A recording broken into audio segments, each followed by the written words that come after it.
have a Kaeser 40 horsepower rotary screw air compressor with a Quincy air dryer.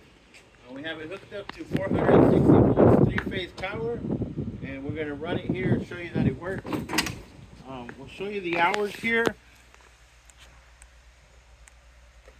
Okay, it's got 56,709 run hours and 33,272 load hours.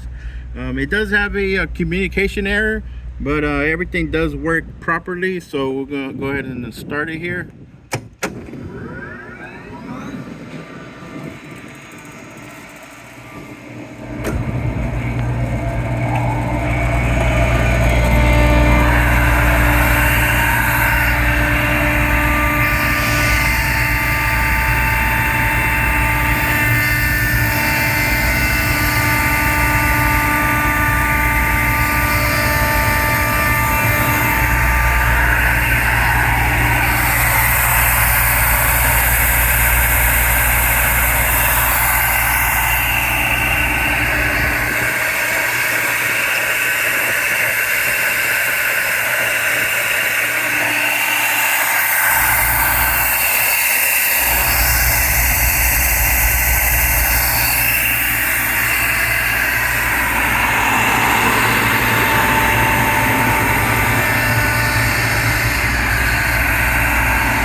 Okay, that is the Kaeser 40 horsepower rotary screw air compressor with a Quincy dryer.